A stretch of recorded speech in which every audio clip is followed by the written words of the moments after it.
우리 모두는 하나님의 사랑을 입은 자이고 또 하나님의 구속의 은혜를 받은 자들입니다. 특별히 하나님의 은혜가 얼마나 크고 놀라운지 우리는 늘 기억하며 감사해야 할 것입니다.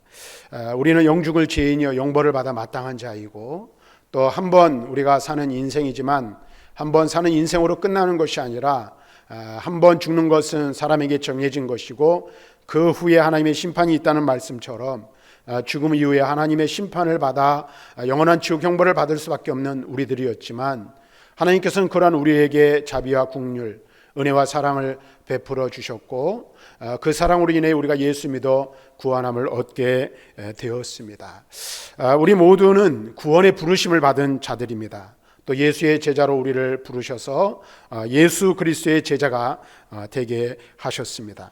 그래서 우리를 부르신 부름에는 구원에 의한 부르심이 있습니다. 그래서 앞에서 말씀드린 대로 죄악 가운데 거하여 멸망을 향하여 달려가고 하나님의 심판과 저주 아래 있던 우리를 구원하시기 위해 우리를 부르신 것입니다. 또한 우리를 부르신 부르심의 목적은 우리 주 예수님께서 우리를 부르셔서 당신의 제자가 되어 사명을 감당하도록 하기 위하여 사명의 자리로 우리를 부르신 부르심의 목적이 있음을 우리는 깨달아야 할 줄로 압니다. 그러니까 저와 여러분들은 두 가지 부르심을 받은 자들이죠. 구원의 부르심, 사명의 부르심을 받은 자들인 줄로 믿습니다. 자, 그렇다면 우리가 한번 생각해 볼 필요가 있는데 예수님께서 오늘 저와 여러분들 이처럼 부르신 이유, 또 우리를 구원하시고 우리에게 사명을 주신 이유와 목적이 무엇인지를 우리는 한번 곰곰이 그리고 깊이 생각해 보아야 할 것입니다. 그리고 그것을 바로 깨달아 오늘 우리를 부르신 부르심의 목적에 합당한 삶의 자리로 나아가는 저와 여러분들이 되어야 할 줄로 믿습니다. 그래서 오늘 우리가 함께 읽은 마가복음 3장 13절부터 19절의 말씀을 통해서 제자로 부르심의 목적이 무엇인지 그 내용을 함께 살펴보고 또 말씀에 도전받고 말씀을 통하여 우리를 향하신 하나님의 거룩하신 뜻을 깨닫는 은혜가 있기를 바랍니다. 그래서 이번 주와 다음 주 두 주에 걸쳐서 오늘 13절부터 19절의 말씀을 나누어서 함께 말씀을 살펴보기를 원합니다. 먼저 13절 말씀을 보면 이렇게 말씀하고 있습니다. 또 산에 오르사 자기가 원하는 자들을 부르시니 나온지라, 이렇게 말씀하고 있습니다. 이 13절의 말씀은 주님께서 당신의 공생의 사역을 돕고 이후에 복음 전도 사역을 감당하게 하실 12제자, 다시 말하면 12명 수많은 제자들이 있었지만 그들 중에 12사도를 부르시는 장면을 우리에게 보여주고 있습니다. 그런데 이 말씀을 보면 이렇게 말하죠. 말씀을 보면 주께서 산에 오르사 자기가 원하는 자들을 부르셨다 라고 말씀하고 있는 것을 보게 됩니다. 즉 다시 말하면 주님은 오직 당신의 뜻에 따라 자기가 원하는 자들을 불러 사도로 삼으셨음을 말씀하여 주고 있는 것입니다. 여기서 우리가 알 수 있는 것은 주님의 부르심의 기준이 어디에 있는가라는 사실을 알 수 있는데, 주님의 부르심의 기준은 주님의 주권 곧 주님의 기쁘신 뜻에 있음을 알게 되는 것입니다. 물론 이는 주님의 일꾼을 부르시는 것에만 해당되는 것이 아니라 모든 부르심, 곧 주님의 일꾼을 부르시는 것과 성도들을 부르심에도 동일하게 해당된다는 사실을 우리는 깨달아야 하는 것입니다. 여러분들 한번 생각해 보세요. 여러분들이 주께로 나와 주의 거룩한 백성이 되고 구원의 반열에 들어서고 하나님의 은혜를 찬송하며 예배하는 이 일에 있어서 여러분의 뜻대로 된 사람은 단 한 사람도 없다라는 사실을 우리는 분명하게 알아야 합니다. 뿐만 아니라 자신의 공로나 노력으로 주님께 나온 자도 없음을 알아야 하는 것이죠. 주님의 부르심을 받은 사람들은 다 누구의 뜻대로? 주님의 뜻대로, 주님의 주권에 따라 주의 은혜로 되어진 것이라는 사실을 우리는 알아야 합니다. 그래서 저와 여러분들이 이 자리에 나와서 앉아 살아계신 하나님을 예배하는 것도 하나님의 절대의 주권과 주님의 기쁘신 뜻 안에서 되어지는 것이라는 사실입니다. 근데 여러분 보세요. 이것이 얼마나 큰 은혜요, 놀라운 축복인지를 여러분들이 깨닫는 것이 필요합니다. 왜 그럴까요? 왜 여러분들이 주님의 주권과 은혜에 의해 부르심을 받은 것이 축복입니까? 이 세상에는요, 수없이 많은 사람들이 우리와 함께 이 땅을 살아가고 있습니다. 그래서 지구상에는 70억이 조금 넘는 인구가 함께 살아가고 있습니다. 그 가운데는 우리보다 능력이 뛰어난 사람들이 많으며 지식이 월등한 사람은 훨씬 많습니다. 또 재물에 있어서 우리보다 많은 재물을 소유한 자들도 있습니다. 그리고 우리가 누군가와 견주어 비교볼 때 나보다 못한 사람보다는 나보다 나은 사람, 나보다 더 좋은 조건을 가진 사람, 나보다 월등히 실력이 뛰어난 사람들이 더 많이 살아가고 있음을 우리는 깨달아 알아야 합니다. 만약에 하나님께서, 우리 주님께서 우리를 조건을 보시고 어떤 조건을 달아 우리를 부르시고 구원하시기로 작정하셨다면 아마도 여기 있는 저를 포함하여 여러분 모두들 그 조건에 과연 합당할 수 있을까 하는 것이죠. 아마 주님의 조건에 미칠 사람은 이 세상에 단 한 사람도 없을 것입니다. 그러나 주님께서는 세상의 조건을 보시지 않으셨습니다. 당신의 주권과 은혜 안에서 저와 여러분들을 조건 없이 부르시고 조건 없이 구원하여 주시고 사명을 우리에게 주신 것입니다. 우리를 당신의 백성 삼아주신 것에는 어떤 조건도 붙이지 않으시고 오직 주님의 절대 주권 아래에서 은혜로 저와 여러분들을 구원의 자리로 부르시고 인도하여 주신 것입니다. 그러므로 성경은 우리에게 무엇을 말하고 있습니까? 주님의 부르심을 받은 일꾼이나 성도들은 그 누구도 선택받음과 관련하여 자기를 자랑해서는 안 된다고 말하고 있습니다. 우리가 자랑할 것이 만약에 있다면 그것은 우리를 선택하여 주신, 우리를 구원하여 주신 주님의 은혜뿐이라고 말씀하고 있습니다. 그래서 바울은 고린도전서 1장 31절에 이렇게 우리에게 말씀하여 주고 있습니다. 말씀을 한번 보겠습니다. 고린도전서 1장 31절을 같이 읽어봅니다. 시작. 기록된 바 자랑하는 자는 주 안에서 자랑하라 함과 같게 하려 함이라. 여기 말씀 보니까 바울은 뭐라고 말합니까? 자랑하는 자는 주 안에서 자랑하라 라고 말씀하고 있습니다. 왜 그렇습니까? 우리의 구원, 우리의 부르심, 우리가 하나님의 백성 된 것은 우리의 힘과 능력으로 된 것이 아니라 하나님의 은혜여 절대 주권 아래서 되어진 것이기 때문에 그렇습니다. 우리가 주님의 부르심을 받은 것은 그 부르심이 어떠한 모양이든지 간에 그래서 하나님의 은혜여 축복이란 사실을 잊지 말아야 합니다. 우리는 이러한 복이 우리에게서 난 것이 아니라 오직 주님의 주권적인 은혜에서 난 것임을 알고 늘 주님 안에서, 주님 앞에서 겸손하고 감사하며 주님께 영광 돌리는 삶을 살아가야 할 줄로 믿습니다. 그래서 저와 여러분들이 오늘 주께서 우리를 부르시고 나를 택하여 주시고 부르셔서 구원하여 주신 그 은혜를 늘 감사해야 합니다. 또한 그것을 감사하기 위해서는 어떻게 돼요? 이것이 은혜라는 사실을 깨닫는 것이 중요해요.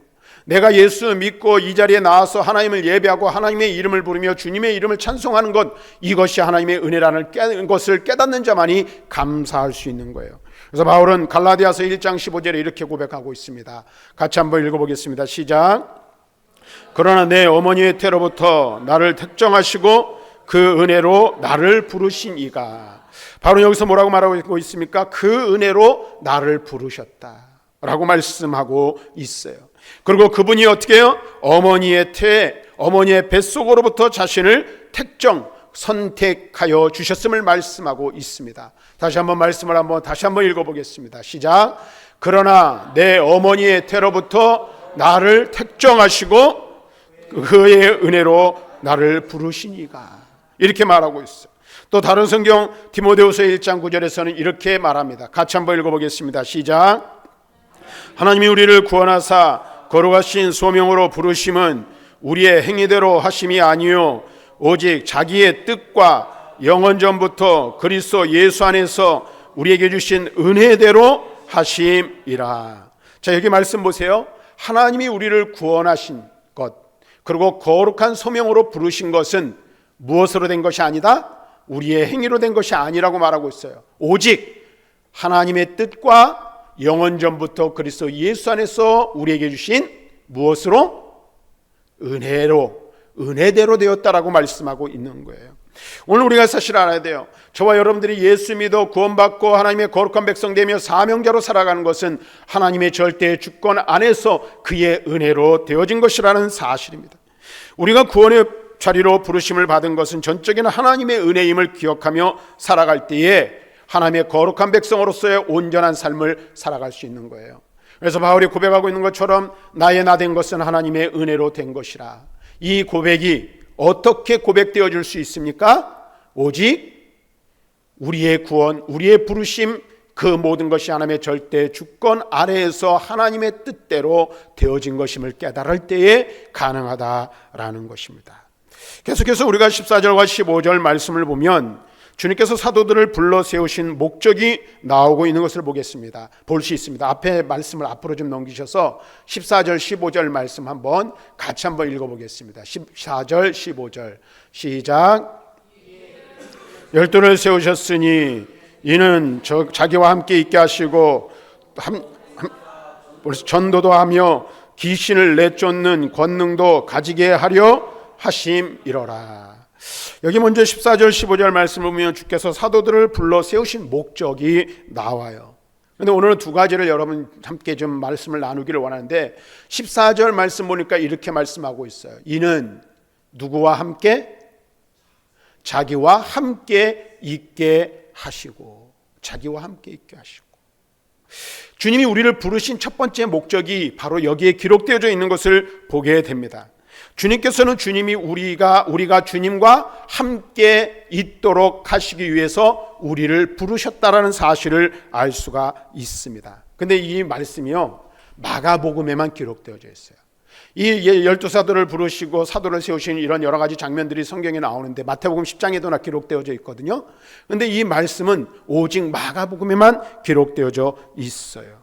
마가는 이것을 주님께서 제자를 부르신 첫 번째 목적, 첫 번째 이유로 설명하고 분명하게 말씀하기 위해서 이 말씀을 기록하고 있는 것을 알 수 있습니다. 다시 말하면 마가의 입장에서 볼 때에 제자들을 주님께서 부르시고 사도를 세우시며 사명자로 부르신 이유, 첫 번째 목적이 무엇이냐, 그리고 인생에 있어서 가장 귀하고 소중한 일, 중요한 일이 무엇이냐라고 할 때에 그것은 바로 주님과 함께 하는 것이라고 마가는 여겼던 것 같습니다.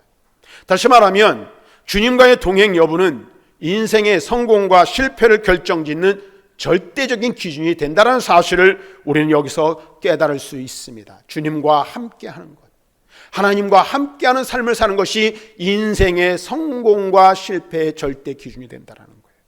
그 내용을 우리는 구약 성경에서 찾아볼 수가 있어요. 창세기 5장에 보면 이 여러 사람들, 믿음의 선진들에 대한 이 족보들이 기록되어져 있어요. 근데 거기는 보면은 낳고 죽고가 반복되어져 있는 것을 보게 돼요. 특별히 창세기 5장 21절부터 24절을 보면 한 사람의 이야기가 기록되어져 있는데 그 사람이 누구냐면 바로 에녹이라는 사람입니다. 그런데 우리가 에녹의 이야기를 우리가 가만히 살펴보면 에녹에 대해서는 그렇게 주목할 만한 특별한 이야기가 기록되어져 있지 않다라는 것을 알 수 있어요. 다만 한 가지 특이점이 있다면 에녹은 하나님과 동행하다가 하나님이 데려가심으로 그가 이 세상에 있지 않았다라고 기록되어져 있는 것을 볼 수 있어요. 다시 말하면 그의 특이점은 하나님과 동행하는 삶을 살았던 것이고 평범한 삶을 살았던 사람이었음을 알 수가 있는 거예요. 그런데 창세기 5장 앞장 곧 4장에 보면 가인의 후손들에 대한 이야기가 나옵니다. 그런데 그들은 하나님과 동행했다는 기록이 없을 뿐이지 그들의 기록을 보면 인류 문명에 어마어마한 업적들을 남긴 것을 알 수가 있어요. 그래서 그 내용을 살펴보면 가인은 범죄한 이후에 아들을 낳았어요. 그리고 그 이름을 붙인 아들의 이름을 붙인 에녹이라는 성을 건축하였다라고 말하고 있어요. 또 야발은 가축을 치는 자의 조상이 되었고 유발은 수금과 퉁소를 잡는 자의 조상이 되었어요. 다시 말하면 음악의 조상이 되었다라는 거예요. 음악의. 그 다음에 두발가인이라는 사람이 기록되어져 있는데 이 두발가인은 구리와 쇠로 기구를 만드는 자, 다시 말하면 청동기 시대를 이끌었던 자라고 기록되어져 있어요. 이런 사람들을 보면 누구의 조상이 되었다, 어떤 일에 앞서는 선구자가 되었다라는 그런 의미로 받아들일 수 있는 거예요. 자, 그런데 이들은 한번 에녹의 5장에 나오는 에녹의 삶과 비교하면 비범하기, 평범하지 않은 사람들이었음을 알 수가 있다라는 거예요. 세상에 보면 뛰어난 사람들이 얼마나 많이 있습니까?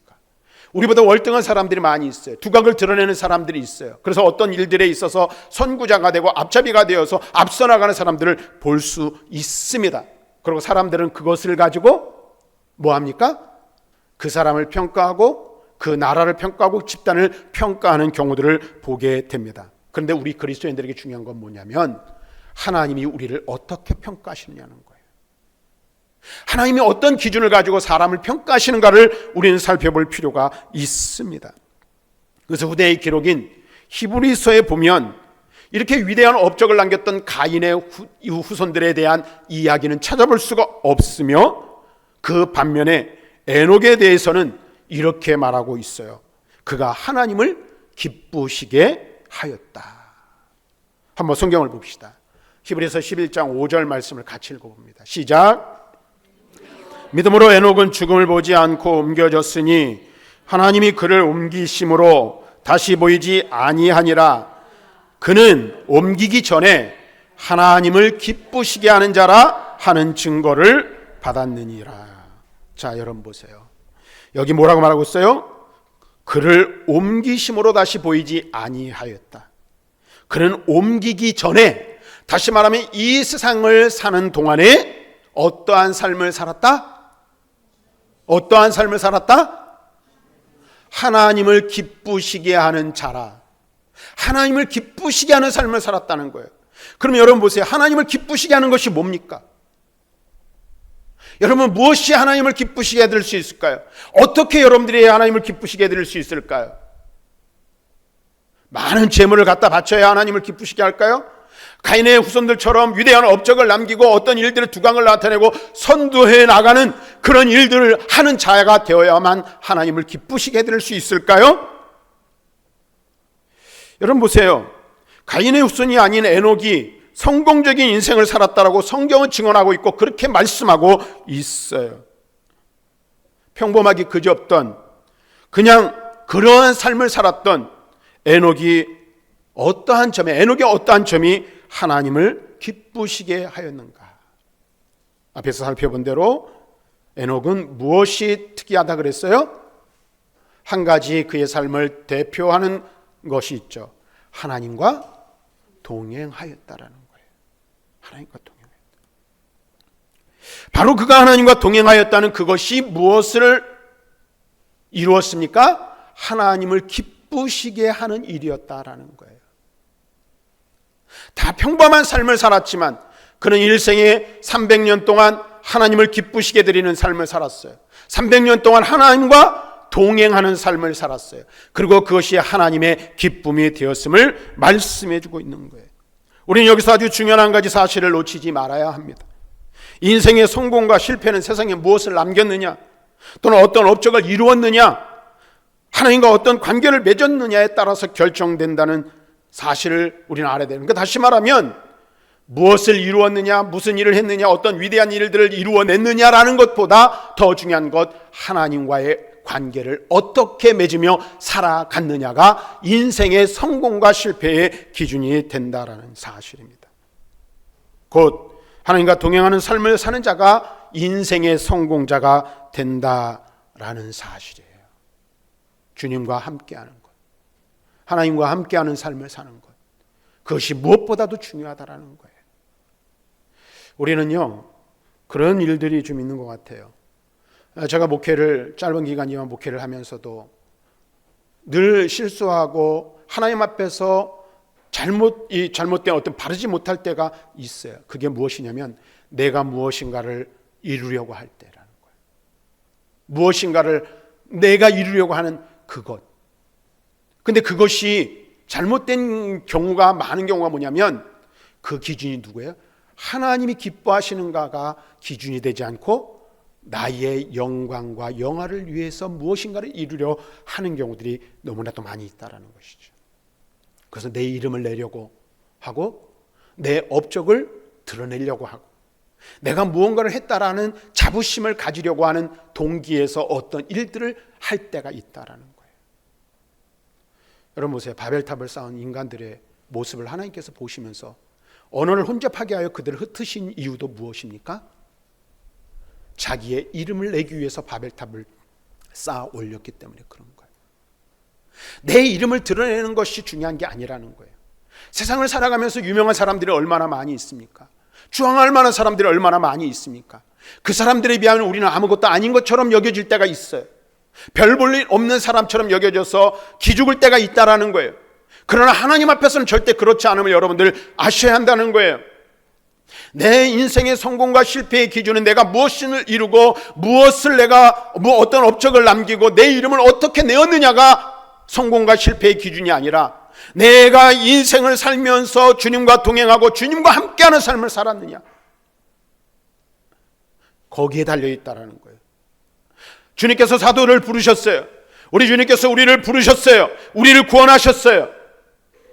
당신의 백성, 당신의 자녀 삼아주셨어요. 그 이유가 뭐라고 말합니까? 함께 하시기 위해서. 주님이 우리에게 원하시는 것, 주님이 우리에게 요구하시는 것, 주님이 우리에게 바라시는 것은 다른 것이 아니에요. 많은 물질을 들이려 헌신하지 못해도, 많은 일들을 이루어내어서 주의 이름을 높이지 못해도 내 마음이 주께로 향해 있고 내 심령이 주님께 붙어 있으며 내 삶이 주님과 동행하는 삶을 산다면 우리는 주님이 우리를 부르신 목적에 합당하게 살아가고 있는 것이고, 그것이 하나님을 기쁘시게 해드릴 수 있다는 사실을 꼭 우리는 기억할 필요가 있습니다. 그리고 만약에 여러분들이 세상의 두각을 드러내지 못하고 여러분의 이름을 알리지 못할지라도 여러분의 일생이 주님과 동행하는 삶을 살았던 것이면 여러분은 하나님 앞에서 성공자인 줄로 믿습니다. 성공자인 줄로 믿습니다. 아니, 여러분들이 인생의 성공자가 되고 하나님을 기쁘시게 드리는 믿음의 참 사람들이 되시기를 원한다면 주님과 함께하는 삶을 사시기를 주님의 이름으로 축원합니다. 오늘 우리가 사실을 알아야 돼요. 사람들 보통 성공과 실패를 논할 때 그가 세상에서 어떤 업적을 이루었는가를 이룩해 놓은 업적을 보고 평가합니다.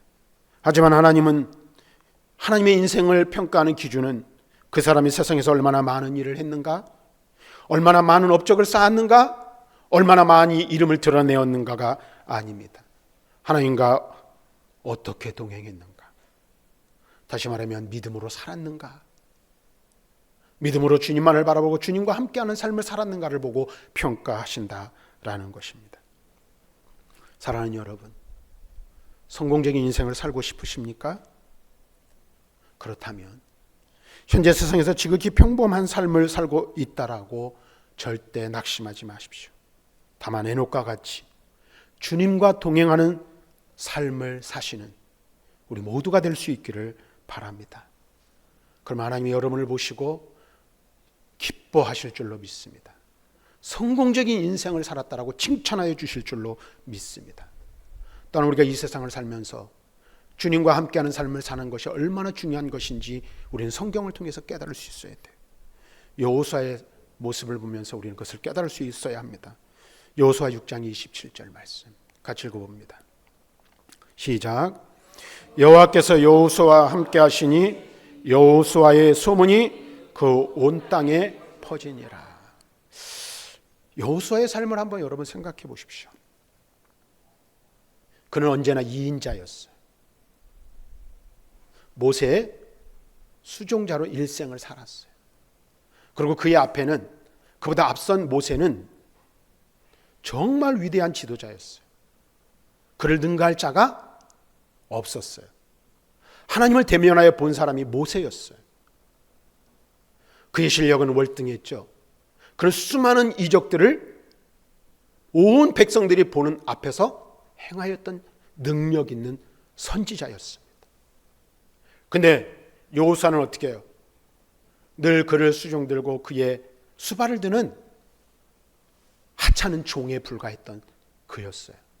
근데 어느 날 갑자기 이 모세가 하나님의 부르심을 받고 전혀 준비하지 못한 채 모세의 후계자가 되었어요. 그런데 그런 여호수아가 이스라엘 백성을 이끌고 요단강을 건널 수 있었으며 그 하나님께서 약속하신 적과 꿀이 흐르는 가나안 땅에 들어가 그 땅을 정복할 수 있었던 이유가 어디에 있을까요? 바로 여기에 있는 거예요. 여호와께서 여호수아와 함께 하시니. 여호수아께. 다시 한번 말씀을 다시 한번 읽어봅시다. 자, 한번 읽어봅시다. 시작. 여호와께서 여호수아와 함께 하시니 여호수아의 소문이 그 온 땅에 퍼지니. 그의 이름이 드러났다는 거예요. 그의 실력이 나타났다는 거예요. 어떻게 할 때? 하나님이 그와 함께 하시니까. 이 말을 뒤집으면 무엇이 됩니까? 여호수아가 하나님과 함께 하였더니 라는 말이 될 수 있는 거죠. 여러분, 우리의 인생의 성공과 실패도 어디에 달려 있다고요? 하나님과 함께 하느냐에 달려 있다라는 거예요. 이사야 43장 2절에는 또 이런 말씀을 해주고 있습니다. 43장 2절 말씀, 이사야 43장 2절 말씀 읽겠습니다. 시작. 내가 물 가운데로 지날 때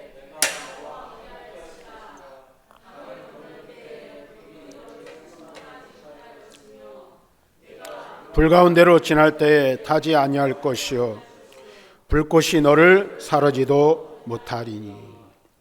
자, 여러분 보세요. 이사야 선지자는 우리에게 무엇을 말씀해 주고 있냐면 하나님이 우리와 함께 하여 주실 것이라 말씀하고 있어요. 우리와 함께 하시는 하나님. 또 성령께서 우리 안에 내주에 계셔서 우리를 영원히 떠나가시지 않으시죠. 우리 그 손만 잡으면 되는 거예요. 그분만 의지하면 되는 거예요. 그때 어떤 일들이 일어납니까? 강을 건널 때 물이 침몰하지 못할 것이고 불 가운데로 지나갈 때 타지 못할 것이며 불꽃이 우리를 사르지 못하는 역사가 나타나게 될 것이라 말하고 있어요. 세상을 살아가면서 얼마나 어렵고 힘든 일들이 일어납니까? 수많은 환난과 고난이 널려있는 세상을 우리는 살아가고 있어요. 그런데 그 세상 속에서 우리가 이기는 삶, 승리하는 삶을 사는 방법, 비결이 있다면 그것은 무엇일까요? 그것은 하나님과 함께 하는 거예요. 주님과 동행하는 삶을 사는 거예요. 어떤 시련과 어려움이 올지라도 주님과 함께하면 우리를 침몰시키지 못하며 어떠한 불도 우리를 사르지 못하는 그런 역사가 있게 될 것이라 말하고 있어요. 주님께서 우리를 부르신 부르심의 목적이 무엇이라고 말씀하고 있습니까? 함께 하시기 위해서 저와 여러분을 부르신 줄로 믿습니다. 그다음에 14절에 또 다른 말씀을 보면 예수님께서 12사도를 임명하신 다른 목적이 나오는데 그것은 그들을 보내사 전도하게 하는 것이라고 말씀해 주고 있어요. 그들을 파송하는 이유는 바로 전도하게 하시려는 것이라고 말하고 있어요. 여기서 우리가 주목해야 할 것은 보낸다라는 말인데 이 말의 이 언어의 그 의미를 살펴보면 그냥 사람을 보내는 것을 의미하는 것이 아니라 그분의 절대적인 권위를 주어 복음을 이 세상 가운데 전파하도록 하기 위하여 제자들을 세우신 것을 의미하는 거예요. 그래서 이 말을 다른 말로 하면 전권대사라는 말로 말할 수 있어요. 우리나라를 대표하는 대사들이 세계 각국에 나가 있죠. 그 사람들은 어떤 사람들입니까? 대통령은 아니에요. 국가의 지도자는 아니에요. 그러나 뭐예요? 대한민국을 대표하는 자들인 거예요. 그처럼 우리를 보내신다는 것은 주님께서 전권을 우리에게 주셔서 주님의 권세와 주님의 능력을 우리에게 주심을 말하고 있어요. 그래서 그 뒤에 보면 뭐라고 말하고 있냐면 귀신을 내쫓는 권능을 주셨음을 말씀하고 있어요. 오늘날 주님께서 성도를 부르신 목적도 이와 같습니다. 따라서 우리 가운데 자신이 주의 일꾼이요 제자임을 믿는 사람들은 자신에게 주어진 권위와 자신이 맡은 임무를 분명하게 이해해야 할 필요가 있습니다. 만약에 우리가 예수를 믿는다고 말하면서 이 사실을 모르면서 예수를 믿는다면 심각한 문제가 발생하는 거예요. 왜 그럴까요? 오늘날 많은 그리스도인들이 이 사실을 깨닫지 못하여 무엇을 감당하지 못해요? 전도자의 사명을 감당하지 않고 또 전도자의 사명을 감당하지 못하고 있기 때문에 그렇습니다. 제자의 임무는 땅끝까지 이르러 주님의 증인이 되는 것이라고 성경은 분명히 말씀하고 있어요. 우리를 세상에 보내신다는 것은 그냥 세상에 내모는 것이 아니라 주의 복음을 전하도록 하시기 위해서 전권을 주셔서 우리를 보내셨다라는 의미가 있는 것입니다. 그래서 전도하다라는 말의 가장 구체적인 의미는 예수님의 증인이 되는 것을 의미하는 거예요. 제자들에게는 모든 민족으로 제자를 삼으라는 명령이 부여된 것입니다. 그래서 예수님께서는 마지막 유언과 같은 말씀을 하셨죠. 마태복음 28장 19절 말씀은 이렇게 말합니다. 같이 읽습니다. 시작.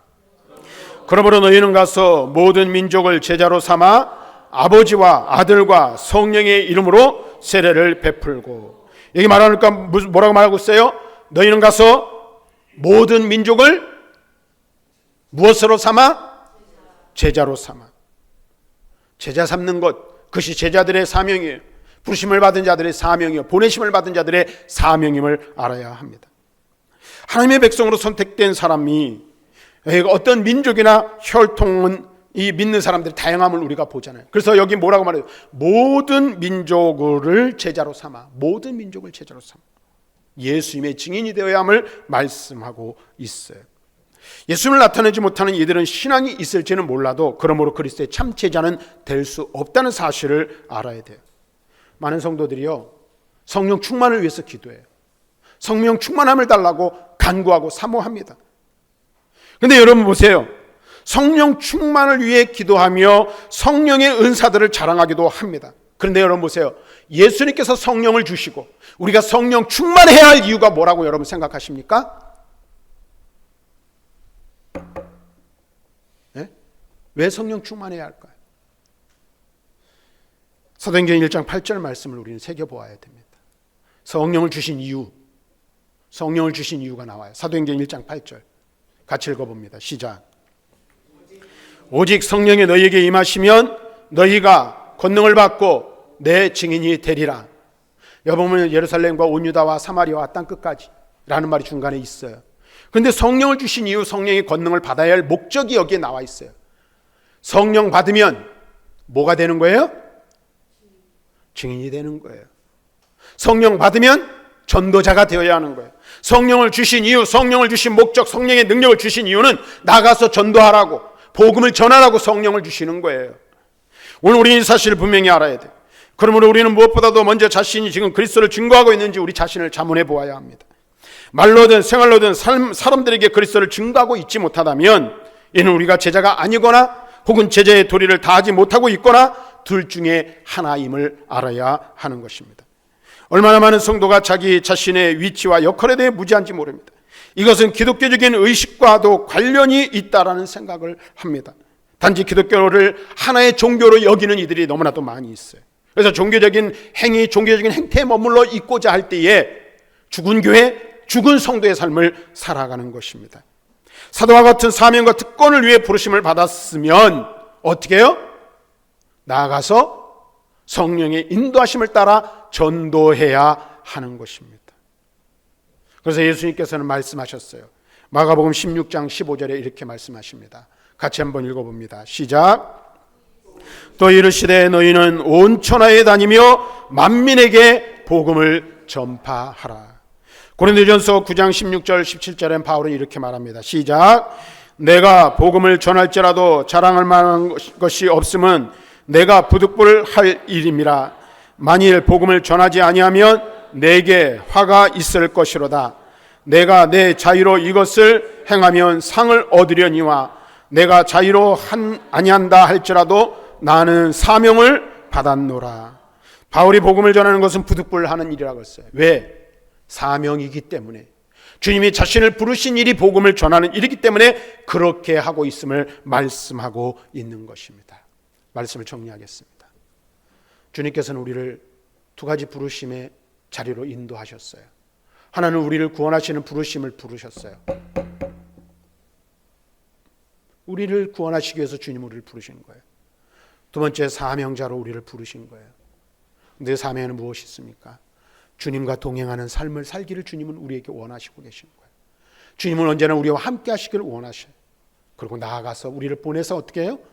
복음을 전하도록 하시기 위해서 저와 여러분을 부르셨다는 이 사실을 기억하시고 우리를 부르신 사명, 그 우리를 부르신 부르심에 합당한 삶을 살아가는 저와 여러분들이 되시기를 주님의 이름으로 축원합니다.